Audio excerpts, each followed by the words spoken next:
The challenge, the opportunity to connect. The 1960s, a time of imagination and change, a time of anger and fear. The 1960s, a program called Challenge. Good evening, ladies and gentlemen. Looked at our connections, our divisions, through the lens of faith. Nearly 60 years later, during these challenging times, we'll take a new look at our divisions, our connections, in a new program called Challenge 2.0. Only when it is dark enough can you see the stars. That line came from the last speech delivered by Dr. Martin Luther King Jr., one day before he was assassinated in Memphis, Tennessee. It recognized and confronted the injustice, prejudice, and alienation prevalent in the 1960s, the hope that change was possible, and the commitment to make that a reality. The change did not come easily, but come it did, and in no small part because of the participation of faith communities and the news media. 50 years after Dr. King was shot and killed for his witness, there are almost daily reminders that injustice, prejudice, and alienation remain. In this episode of Challenge 2.0, we re-examine the influence of faith communities and the media during the turbulent era of the 60s. Activism, faith, and the media from the 1960s to today. And now I'd like to introduce my three panelists on this program today. Father William Tracy accepted an assignment in 1944 to move from his native Ireland to Seattle on what was called then a temporary basis.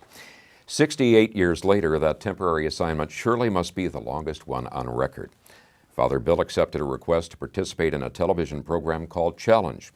Its purpose was to promote interfaith dialogue. Now, that program is a foundation for this one that we're doing today. And the program was the beginning of the Tracy Levine Center, dedicated to promoting understanding, bridging divides, and building relationships. He has written numerous books, including Wild Branch on the Olive Tree, which he co-authored with his co-panelist on Challenge, Rabbi Raphael Levine. Rabbi Ted Falcon was ordained in 1968 and served as a congregational and then campus rabbi in Los Angeles until 1993. That's when he and his wife Ruth moved to Seattle to found Bet Aleph Meditative Synagogue. He retired in 2009 of sorts to allow more time for writing, teaching, counseling, and interfaith work. He holds a PhD in psychology. Rabbi Ted is one of the interfaith amigos, together with Imam Jamal Rahman and Pastor Don McKenzie. Together they have authored 3 books. Their first work is titled Getting to the Heart of Interfaith, the eye-opening, hope-filled friendship of a pastor, a rabbi, and an imam. And our third guest panelist is Mike James, who had a celebrated 33-year career in radio and television journalism, most of it at King Television, as one of the 2 lead news anchors, together with Gene Enerson. For those of us who worked with Mike, and I should honestly say that we had the joy of working together for many, many years, we knew him as a highly skilled, conscientious journalist with the skill of placing contemporary issues in a perspective, a model of what other journalists strive to be. Mike's passion for and sense of community also led him to be a candidate for the U.S. Senate in 1994. So, thank you so much for joining us today. Where I'd like to begin is just to get a sense, since we're focusing on the 60s and that era of activism and unrest, is what was your strongest personal memory from that period? Any one of you that would wish to start? Well, it's hard. That was such a decade that so much has been written about since. It's hard to pick just one thing. I'll just say for me, and maybe we'll continue this conversation, it was leaving Spokane with friends to live in San Francisco for about 18 months. And it was, to me, opening up the world, opening up a different way of approaching things. Read a lot. Went to the City Lights bookstore, Ferlinghetti.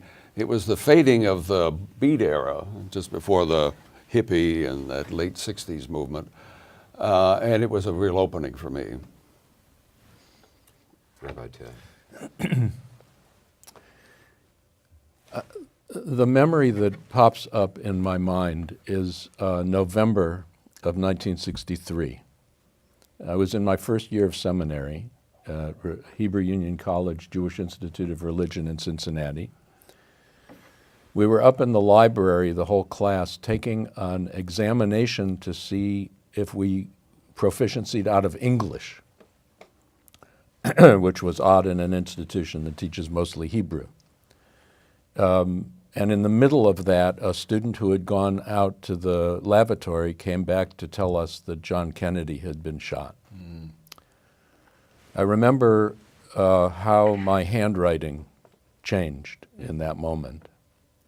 And I also remember how my consciousness changed, you know, and somehow that marks a shift from some notion that I lived in a safe world to a notion that the unsafety, the unpredictability, the violence could erupt at any unexpected moment. And I think that shaped a lot of my activities after that in civil rights and protesting the Vietnam War. Father Tracy.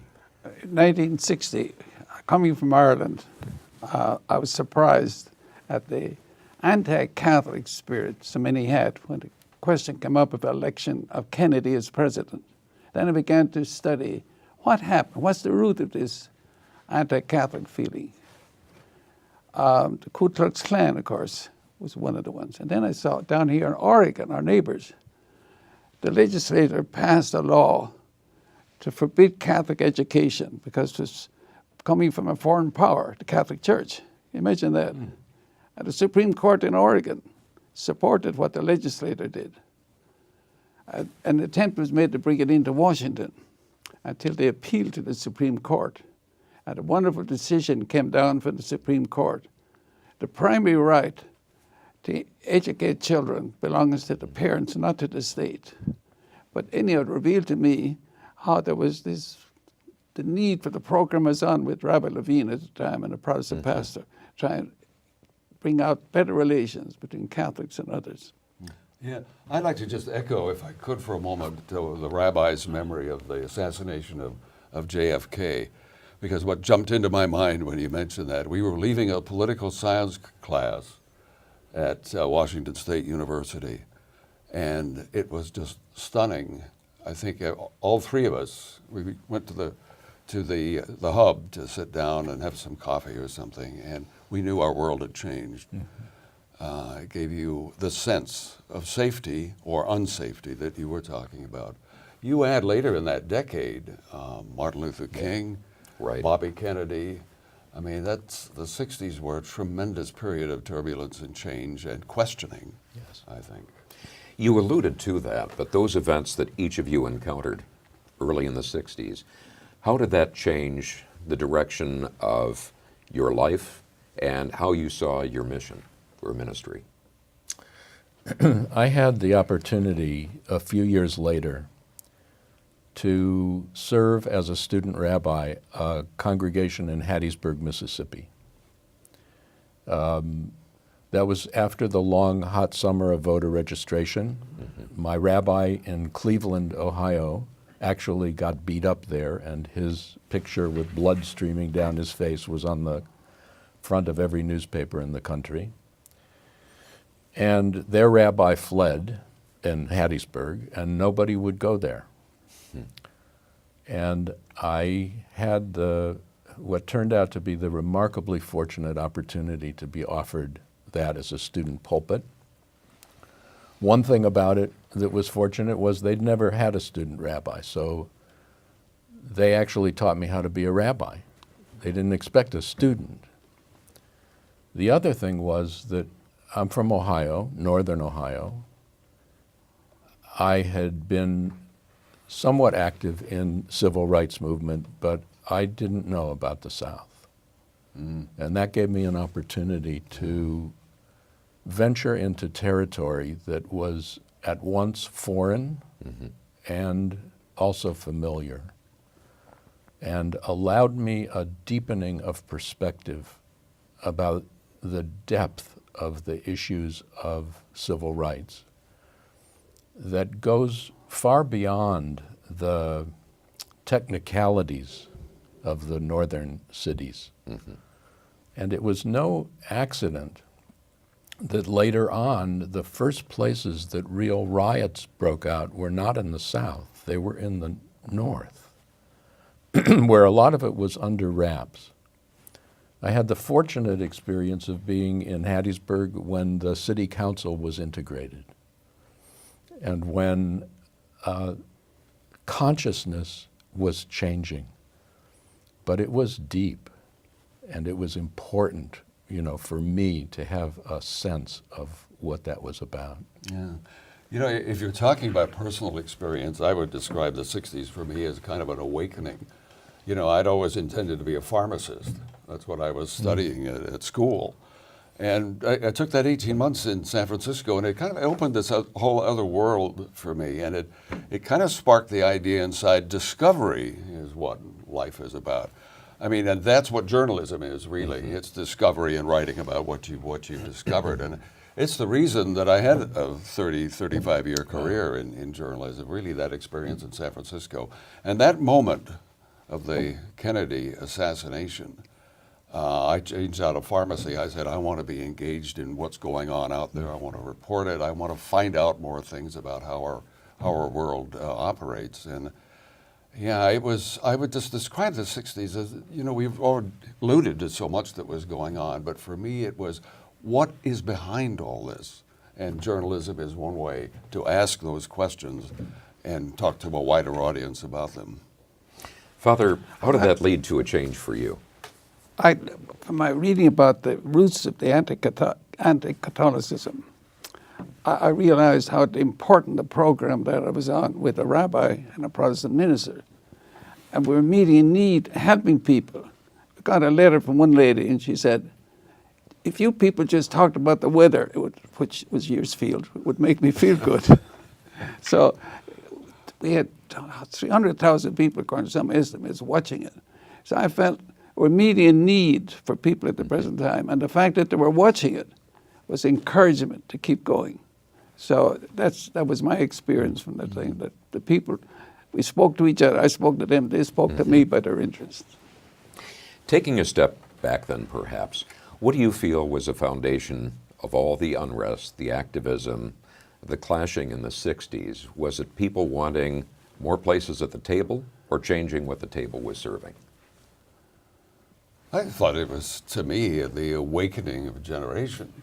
You know, maybe a war that was unpopular sparks that. You begin asking all kinds of questions about how are these decisions made, who's behind them. That's one foundation, but you also had in that same decade, you had the civil rights movement. I mean, you had Martin Luther King and a number of other people who were associated with that movement, awakening the rest of the country to what 100 years of Jim Crow and semi-slavery. After a civil war, we thought it ended that. And in the 60s in the United States of America, it was still visible. There was segregation in schools, there was separation in restaurants. Why on earth in the 60s in the United States of America did you need to have a lunch counter sit-in? Because what had been true about race relations in the 19th century was still true in our country. And it was a period of awakening. Young people led a lot of it. And I think that's the foundation of a lot of that unrest and protest that we look back on. I think it was also a time of expanding consciousness. Well, the same. There was something happening. Part of it was an influx of an interest in meditation. There was also the hallucinogenic generation, you know, which focused on in San Francisco, but expanded out from there. People awakening to a consciousness that allowed us to see more clearly than ever before what the significant issues were. I was born in the shadow of the Holocaust, you know, and when I grew up, there were areas in Cleveland, Ohio, where Jews could not live. Jews and African Americans could not live in certain places. And it's still the case in the United States that there are more hate crimes against Jewish institutions than against any other institutions. But as consciousness opened to experience some sense of what actually brings us together as a single Yeah. human family, we became more aware of the disjunct between what was awakening and what in fact was on display in the country and in our Was world. there. Yeah. Well, I agree with the rabbi. There was negative things in the 60s, but I'd like to go back to Mike and the changes he saw. There was excitement over the youngest president practically ever elected. Young people were there. He started the Peace Corps. Thousands went to serve overseas as Americans. So this is part of the spirit, Mike. Yeah. But I think it was copied by his Attorney General, who's his brother, in a quotation I'd like to share with you. He said, "What we need is not division. What we need is not hatred, but love and compassion towards one another, and a feeling of justice towards those who suffer within our community, whether their color or whatever their color or faith. Let's dedicate ourselves, what the Greeks wrote so many years ago, to take the savageness out of man and make gentle the life of the world." That was part of the spirit I think of in the 60s. Yeah. What was on the table was the difference between aspiration and reality on the ground. And I think people began to address that in a significant way. So many of the basic movements, civil rights you've mentioned, war on poverty, unhappiness with the war in Vietnam, were often led or inspired by faith leaders and by the media. What I'd like to do is sort of split those in two, and let's consider the issue of the involvement of faith with some of these key issues. Did that period bring to light a difference between the foundational principles of faith and the way it was actually being carried out? I think it certainly did, and in fact, I think that's continuing. Those traditions that focus more on their particular group and those traditions that are more prophetic in nature with concerns about a larger community. When I was ordained in 1968, I was supposed to go on for a doctorate program at University of Michigan in social psychology, but I got an offer to come to Los Angeles to what was in those days the most socially active synagogue in that area, and I chose to do that. I'm grateful that I made that choice, and I got to see the ways in which a more prophetic religious community could focus itself on issues of social concern. You know, so the sermons, I mean, it was much later that I started talking about God and spirituality, but in those days, that was not the issue. The issue was, do we pay taxes to a government that is supporting a war in Vietnam? What exactly do we do when we go out into the community and into the streets to support deepening civil rights? You know, this was part and parcel of what it meant to be Jewish, to be a Jewish leader, and to just absolutely refuse, you know, to be silent in the face of the injustices that were witnessed. Yeah. I'm remembering a name from the 60s. In the mid-60s, I started doing radio news in Seattle and later moved to television. But I'm remembering a Reverend John Adams in First AME Church. And he was seen as a bit of a troublemaker at the start, but he was the one who called attention to the civil rights issues that we've alluded to briefly here, to the fact that some neighborhoods in Seattle were off limits to African Americans. I'll give you just a quick personal note. I was trying to get a mortgage on a home, went to a bank, Mount Baker, and the banker said to us, this is an absolute quote, "You and your good wife do not want to live in that neighborhood," and refused us the mortgage. And we bought the house anyway with some private loans. But it was the Reverend John Adams, red-headed African American, who really galvanized the community. It led to the city council, for example, changing the law for open housing, now that you could not refuse mortgages.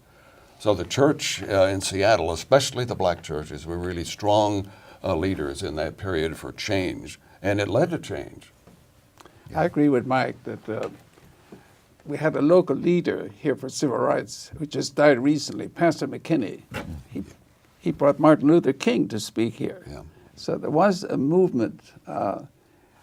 Congress in 1964 passed the Civil Rights Act. So there was some movement, but there was the negative thing. And Tracy Levine, the senator I'm with, is very much aware of that. And last year, we brought Jim Wallace to Seattle to speak on civil rights, because our attitude towards other people, especially other races, is America's original sin. And I agree with him. We need to work on that. And as you said, that challenge today continues in terms of what is preached or what is spoken of in different religious institutions versus what people do when they leave those services. Let's turn to the role of the media. We hear a lot about the media these days.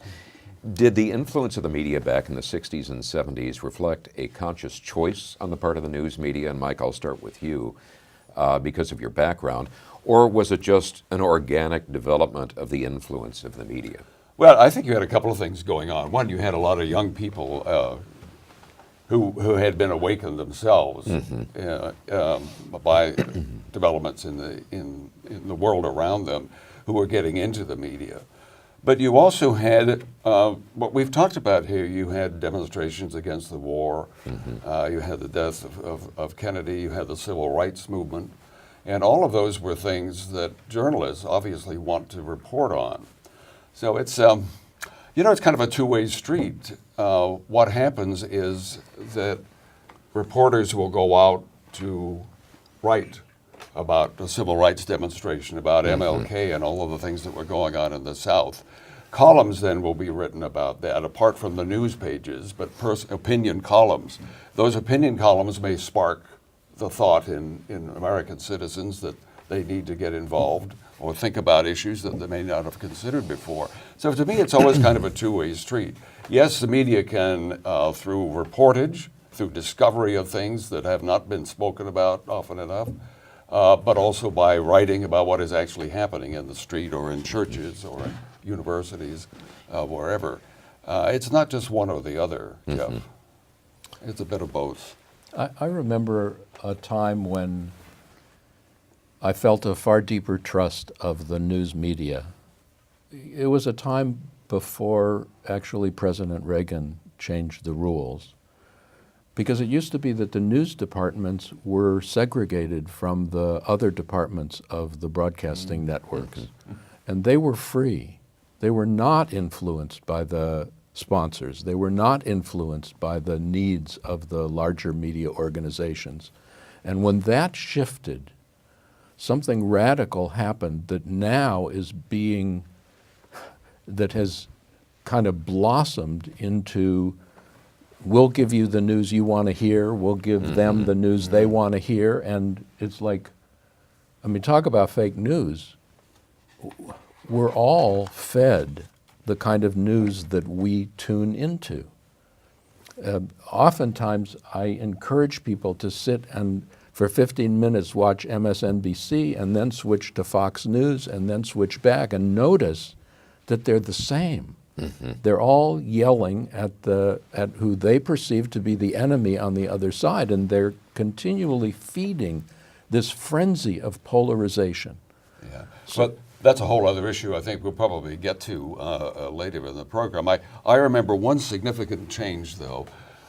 When I was working early in television, King 5 News had a 48 share.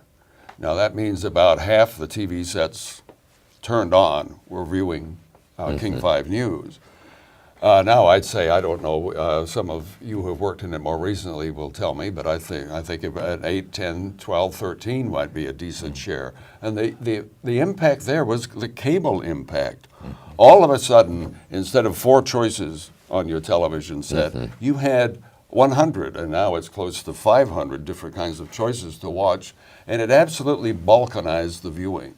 And so instead of reporters covering City Hall on a beat and doing the kinds of things that journalism had always done, bringing yourself close to lawmakers and the like, or being out in neighborhoods, we started to rely on focus groups. What do people really want to see? And pretty soon you did not have beat coverage anymore. And it utterly changed. I know in the King 5 newsroom, it utterly changed the way we approached the news. There's a fair amount of tension about that, but it was a significant change. I agree with it. I'm happy to be on this program with Mike because he reported the news good. You're one of my favorite reporters, Mike. Oh, thank you. But recently I purchased a book called Factfulness Yes. by Hans Rosling. I purchased it because in a review, Bill Gates said it was the best book he ever read. And in it, he discusses to the press the tendency to divide the world into two parts, the good and the bad. And here's a quotation from that book. He said, journalists know this, they prefer stories about billionaires and extreme poverty than the vast majority of people doing their ordinary lives. 75% of people are in that category. But there is a tendency in the press to pick out the extreme in one order or the other. So, Mike, you did the right job on King. I think that also is a demonstration of what human consciousness is drawn to. Yeah. You know, because the media feeds us.